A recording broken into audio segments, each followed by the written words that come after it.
नमस्कार, आप देख रहे हैं एबीसी इंडिया। मैं अमित भोबिया इस वक्त मंडी डबवाली में हूं और मंडी डबवाली में किसान अपने अलग अंदाज में प्रदर्शन कर रहे हैं। प्रदर्शन और रिलायंस और अडानी अंबानी इनके खिलाफ गुस्सा जो है उसका अंदाज़ा आप इस बात से लगा सकते हैं कि पीछे रिलायंस ट्रेंड का एक मॉल है, उसको पूरी तरह से बंद करवा दिया गया है। बाकी की सारी बातें मैं कुछ नहीं बताऊंगा, युवा हैं यही बताएंगे। माइक है, ये इनको सौंप देता हूं, मैं यही बताएंगे। जी आप बताइए सरदार साहब। ਮਤਲਬ ਜਿਵੇਂ ਤੁਹਾਨੂੰ ਪਤਾ ਹੀ ਹੈ ਵੀ ਜਿਹੜੇ ਤਿੰਨ ਕਾਨੂੰਨ ਹੈ ਜੀ, ਕਿਸਾਨਾਂ ਦੀ ਸਾਡੀ ਮੰਗ ਹੈ ਵੀ ਅਸੀਂ ਇਹਨੂੰ ਵਾਪਸ ਕਰਾਉਣੇ ਜੀ। ਠੀਕ ਹੈ ਜੀ, ਪਹਿਲਾਂ ਜਿਵੇਂ ਮੰਨ ਲਓ ਗੱਲ ਅੜ ਗਈ ਸੋਧ ਤੇ ਜੀ, ਉਹ ਅਸੀਂ ਹੁਣ ਸੋਧ ਸੂਧ ਕੁਛ ਨਹੀਂ ਚਾਹੀਦਾ ਸਾਨੂੰ ਜੀ। ਅਸੀਂ ਇਹ ਕਾਨੂੰਨ ਜਿਹੜੇ ਵਾਪਸ ਕਰਵਾ ਕੇ ਹੀ ਹਟਾਂਗੇ ਜੀ। ਠੀਕ ਹੈ ਜੀ, ਜਿਵੇਂ ਅੰਬਾਨੀ ਦੇ ਜਿਵੇਂ ਜੀਓ ਸਿਮ ਹੈ, ਰਿਲਾਇੰਸ ਟ੍ਰੈਂਡ ਜਿਹੜਾ ਕੁਝ ਵੀ ਹੈ, ਅਸੀਂ ਸਾਰਾ ਅੰਬਾਨੀ ਦੇ ਜਿਹੜਾ ਪ੍ਰੋਜੈਕਟ ਹੈ ਸਾਰੇ ਖਤਮ ਕਰਾਂਗੇ ਜੀ। ਠੀਕ ਹੈ, ਜਿਵੇਂ ਅਸੀਂ ਨੌਜਵਾਨਾਂ ਨੂੰ ਵੀ ਅਪੀਲ ਕਰਦੇ ਹਾਂ ਵੀ ਜੀਓ ਦੇ ਸਿਮ ਹੈ ਜਿਹੜੇ ਉਹ ਛੱਡ ਦੇਣਾ, ਉਹਦੇ ਮੰਨ ਲਓ 5G ਆਏਗਾ वो लोगे कि नहीं लोगे? ਨਹੀਂ 5G ਦਾ ਜੀਓ ਬੰਦ ਹੀ ਕਰ ਦਾਂਗੇ ਜੀ ਅਸੀਂ, ਚਾਹੇ 5G ਚਾਹੇ 6G ਜਾਵੇ ਚਾਹੇ ਕੁਛ ਮਰਜ਼ੀ ਆਈ ਜਾਵੇ ਜੀ।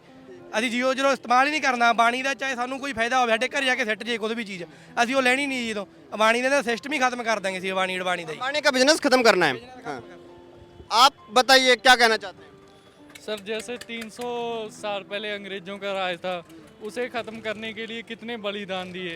अभी जो अडानी और अंबानी है ये भी उसी राह पर चलते हुए पूरे देश को अपने हाथ में लेना चाहते हैं, पर ये हम होने नहीं देंगे, इसीलिए हम बाइकआउट कर रहे हैं। अच्छा। और यहाँ पर युवाओं के हाथ में कुछ पोस्टर हैं, उन पोस्टर्स को ध्यान से देखना चाहिए। क्या लिखा है साहब आपके पोस्टर पे क्या लिखा है? ਇੱਥੇ ਲਿਖਿਆ ਜੀ ਜੇ ਅਸੀਂ ਹੱਕ ਮੰਗਣ ਲੱਗ ਜਾਈਏ ਤਾਂ ਸਾਨੂੰ ਕਹਿੰਦੇ ਅੱਤਵਾਦੀ ਹੋ ਗਏ।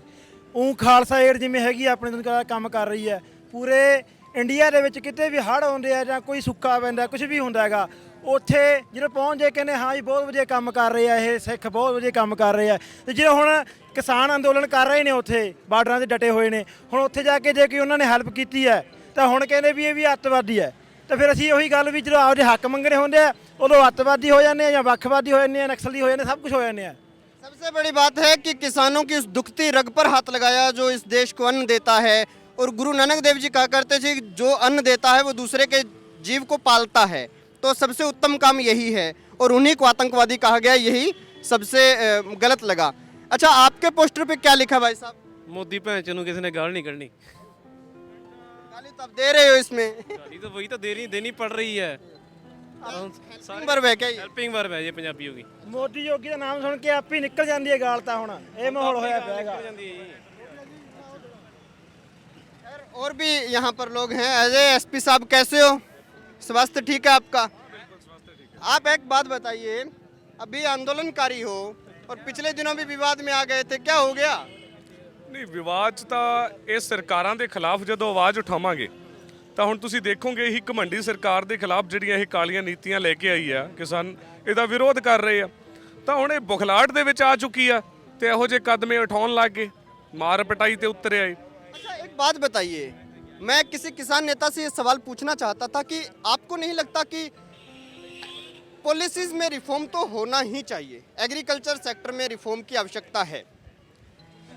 ਦੇਖੋ ਜੀ, ਫਿਲਹਾਲ ਤਾਂ ਜਿਹੜੇ ਸਾਡੇ ਮੁੱਦੇ ਆ ਉਹ ਅਸੀਂ ਨੀਤੀਆਂ ਨੂੰ ਲੈ ਕੇ ਇੱਥੇ ਅੜੇ ਹੋਏ ਆ। ਇਹ ਜਿਹੜੀ ਸਰਕਾਰ ਆ ਇਹਦਾ ਕਹਿਣਾ ਇਹ ਆ ਕਿ ਕਿਤੇ ਨਾ ਕਿਤੇ ਇਹ ਤੋੜ ਮਰੋੜ ਕੇ ਜਿਹੜੀ ਇਹਨਾਂ ਦੀ ਡਰਾਫਟਿੰਗ ਕਮੇਟੀ ਆ ਉਹਨੇ ਸਾਡੇ ਕੋਲੇ ਲੈਟਰ ਭੇਜਿਆ ਕਿ ਜਿਵੇਂ ਅਸੀਂ ਅਮੈਂਡਮੈਂਟ ਦੀ ਮੰਗ ਕਰ ਰਹੇ ਆ, ਅਸੀਂ ਇੱਕ ਵਾਰ ਜਿਹੜੀਆਂ ਇਹ ਨੀਤੀਆਂ ਅਸੀਂ ਇਹਨਾਂ ਨੂੰ ਮੁੱਢੋਂ ਰੱਦ ਕਰਵਾਉਣ ਤੇ ਅੜੇ ਹੋਏ ਆ। ਬਾਕੀ ਹੋਰ ਬਹੁਤ ਸੁਧਾਰਾਂ ਦੀ ਲੋੜ ਹੈ। नहीं, यही मैं पूछ रहा हूँ, रिफॉर्म्स की आवश्यकता नहीं लगती आपको? क्योंकि अगर आप देखेंगे कि कोई भी सेक्टर है, अगर इंडिया का एग्रीकल्चर सिस्टम आप देखते हैं कि अगर हरित क्रांति ना आता तो आज ये सब नहीं होता। और आगे भी अब 20, 25, 30 साल हो गए, महेंद्र सिंह टिकैत साहब का आंदोलन 32 साल पहले हुआ। अब नहीं लगता कि एक नई पीढ़ी है और नई सोच के साथ नए रिफॉर्म्स की ज़रूरत तो है। अकेला कानूनों को रद्द कराने के साथ साथ ये भी मांग होनी चाहिए कि कोई नया रिफॉर्म भी आए। ਬਿਲਕੁਲ ਤੁਹਾਡੀ ਇਸ ਗੱਲ ਨਾਲ ਸਹਿਮਤ ਹਾਂ ਜੀ। ਸਮੇਂ ਦੇ ਹਿਸਾਬ ਨਾਲ ਬਦਲਾਵ ਜ਼ਰੂਰੀ ਆ। ਤਾਂ ਨੀਤੀਆਂ ਨੂੰ ਵੀ ਜੇ ਇੱਕ ਪਾਸੇ ਵੇਖੀਏ, ਜੇ ਨੀਅਤ ਠੀਕ ਹੁੰਦੀ ਨਾ ਤੇ ਨੀਤੀਆਂ ਵੀ ਮਾੜੀਆਂ ਨਹੀਂ ਸੀ। ਨਵਾਂ ਸਟਰਕਚਰ ਖੜਾ ਹੋਵੇ, ਕਿਸਾਨਾਂ ਨੂੰ ਮਤਲਬ ਜਿਹੜੀਆਂ ਫਸਲਾਂ ਨਵੀਆਂ ਫਸਲਾਂ ਲਈ ਜਾਗਰੂਕ ਕਰਨ, ਇਹ ਉਹਨਾਂ ਦੀ ਮੰਡੀਕਰਨ ਦਾ ਪ੍ਰਬੰਧ ਕਰਕੇ ਦੇਣ। ਇੱਕ ਸਾਡੀਆਂ ਪਹਿਲਾਂ ਤੋਂ ਮੰਗ ਰਹੀ ਹੈ ਡਾਕਟਰ ਸਵਾਮੀਨਾਥਨ ਦੀ ਜਿਹੜੀ ਰਿਪੋਰਟ ਆ, ਉਹਨੂੰ ਇਹ ਮੌਖਿਕ ਦੇ ਵਿੱਚ ਕਹਿ ਦਿੰਦੇ ਅਸੀਂ ਇੰਪਲੀਮੈਂਟ ਕਰਤਾ, ਪਰ ਅਸਲ ਦੇ ਵਿੱਚ ਕੁਝ ਵੀ ਨਹੀਂ ਉਹਦੇ 'ਚੋਂ ਲਾਗੂ ਕਰ ਰਹੇ। ਤਾਂ ਬਦਲਾਵ ਦੀ ਜ਼ਰੂਰਤ ਹੈ। ਸਾਨੂੰ ਸਰਕਾਰ ਪਤਾ ਕਰੇ ਕਿਹੜੀਆਂ ਫਸਲਾਂ ਦੀ ਜ਼ਰੂਰਤ ਆ, ਉਹ ਸਾਡੇ ਤੋਂ ਵਜਵਾਵੇ। ਅਸੀਂ ਤਿਆਰ ਹਾਂ ਬੀਜਣ ਨੂੰ, ਪਰ ਨੀਤਾਂ ਦੇ ਵਿੱਚ ਖੋਟ ਆ। यही सबसे बड़ी बात है कि लोकतांत्रिक व्यवस्था का पालन नहीं किया गया। ये दूसरी वो रग है जिसके वजह से ये जिद है कि नीतियां सही हैं लेकिन लोकतांत्रिक व्यवस्था का इस्तेमाल नहीं हुआ, यही चीज़ है। और बताइए, युवा लोग काफ़ी आए हैं, अपने अपने हाथों में पोस्टर हैं। साहब आप आइए आगे, क्या लिखा हुआ है आपने ये बताइए। ਖੇਤੀ ਸਾਡੀ ਵਿਰਾਸਤ ਹੈ, ਮਤਲਬ ਧੰਦਾ ਨਹੀਂ ਹੈਗਾ ਤੇ ਮੋਦੀ ਸਰਕਾਰ ਇਹਨੂੰ ਧੰਦਾ ਬਣਾ ਰਹੀ ਹੈ ਜੀ। खेती हमारी विरासत है, धंधा नहीं। ਬਜ਼ੁਰਗਾਂ ਨੇ ਦਿੱਤੀ ਹੋਈ ਵਿਰਾਸਤ ਹੈ ਜੀ ਖੇਤੀ ਸਾਡੀ, ਇਹ ਧੰਦਾ ਨਹੀਂ ਹੈਗਾ ਸਾਡਾ ਜੀ। ਮਤਲਬ ਮੋਦੀ ਸਰਕਾਰ ਇਹਨੂੰ ਧੰਦਾ ਬਣਾਉਣਾ ਚਾਹੁੰਦੀ ਹੈ ਜੀ। अच्छा एक बात बताइए, आप सभी युवा, पंजाब के युवा लोग जो हैं बाहर जाने का बहुत क्रेज रखता है। किसान आंदोलन के बाद लग रहा है कि वो लोग यहाँ पर धीरे धीरे रुकने लगेंगे, जुड़ने लगेंगे, आपको क्या लगता है? नहीं, इसमें दिक्कत यही थी ना, यहाँ का जो स्ट्रक्चर है वो वैसे डेवलप नहीं इंफ्रास्ट्रक्चर। हाँ, वो वैसे डेवलप नहीं हुआ है, इसीलिए हमारे लोग बाहर जा रहे हैं। पर एक बात मुझे यहाँ पर कोई बताएगा कि अगर मान लीजिए सरकार एमएसपी लिखित में दे देती है, सरकार कहती है कि नहीं, मान लीजिए दे देती है और सरकार कहती है कि हम सारा का सारा धान खरीद लेंगे, सारी फसलें 23 फसलें हैं सारी खरीद लेंगे, तो इज दिस पॉसिबल कि सरकार खरीद पाएगी? ਦੇਖੋ ਜੀ ਇਹ ਗੱਲਾਂ ਨੇ, ਜੇ ਇਹ ਖਰੀਦਦੇ ਵੀ ਹੈਗੇ, ਜੇ ਐਮਐਸਪੀ ਲਾਗੂ ਵੀ ਕਰਦੇ ਆ ਤਾਂ ਵੀ ਬਾਕੀ ਦੇ ਦੋ ਕਾਨੂੰਨ ਜਿਹੜੇ ਹੈਗੇ ਨੇ ਉਹ ਬਿਲਕੁਲ ਕਿਸਾਨਾਂ ਦੇ ਖਿਲਾਫ ਨੇ। कानून नहीं, मैं कह रहा हूँ कानून भी खत्म है। अगर एमएसपी पे खरीदना चाहे तो खरीद सकती है। नहीं, इसमें दिक्कत ये है, 6% लोगों को जो एमएसपी मिलती है, तो आप लगा लीजिए 6% भी वो हरियाणा और पंजाब को मिल रही है।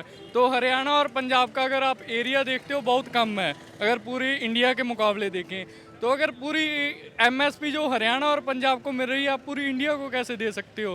तो ये इसका वो ही नहीं है।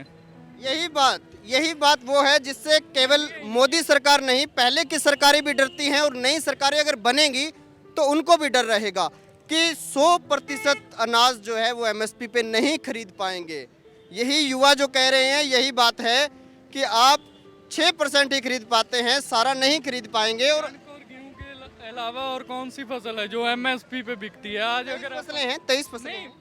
कहने को है, अब हमारा जो खरीद नहीं पाती सरकार। कॉटन है, कॉटन का कभी तो ये छोटा रेशा बोल देते हैं, कभी ये बड़ा रेशा बोल देते हैं, कोई ना कोई कमी रखते हैं। अगर आज बड़े रेशे वाला कॉटन है तो वो बोल देंगे कि हमें छोटे रेशे वाला कॉटन चाहिए।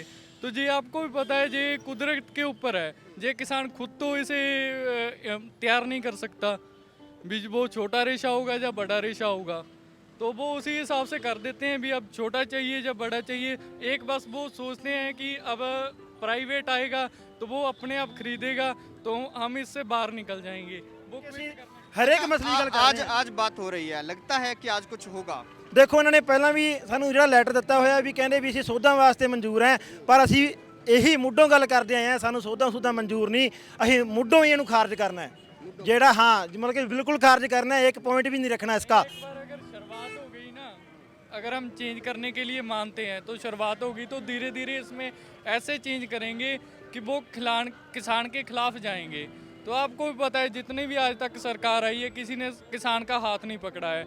आज जितने भी इंडस्ट्रीज है उनके लोन माफ़ होते हैं, पर कभी किसान का हुआ है? अगर किसान का करते भी हैं तो आप मानिए उन्होंने अभी 6,000 की 2,000 रुपया किस्त दी थी, जो 6,000 वाली उनकी स्कीम है, तो कितना खर्चा करके बताया भी मैं 2,000 दे रहा हूँ। तो आप एक चीज़ मानिए, जो हमारे यहाँ पर बुढ़ापा पेंशन चलती है वो भी 2,000 रुपया महीना है, तो किसान को कितना पड़ रहा है? 500 रुपया महीना। तो 500 के ऊपर भी उसकी सारी फैमिली है, तो एक ख़ानदान में अगर 5 आदमी हैं तो आप 500 को डिवाइड कीजिए क्या आया। तो उसी हिसाब से है भी गवर्नमेंट ये सोचती है कि मैं फ्री की सर्विस दे के छोटी छोटी, अभी उन्होंने जो किसानों को अपने हक में कर लूं, और यही बात है ना। नहीं, हक में नहीं, वो ख़त्म ही करना चाहते हैं। धीरे धीरे इनमें बड़े जितने भी इंडस्ट्रियलिस्ट हैं वो खुद बीजेंगे। आपको पता है जैसे बाहर कनाडा में किसी भी कंट्री में देखते हैं, वहाँ पर किसी पे 3% फार्मर है, किसी में 4% है। हाँ, बड़े अमेरिका के अंदर 2% फार्मर है, अमेरिका के अंदर 2%। खत्म हो गया है। खैर दोस्तों, ये थे किसान जिनसे हम बात कर रहे थे, रिलायंस ट्रेंड के सामने खड़े हैं और रिलायंस ट्रेंड का ये विरोध करते हैं, इसीलिए यहाँ पर इस वक्त खड़े हैं। तो देखते रहिए एबीसी इंडिया, आपकी आवाज़ आपका विश्वास।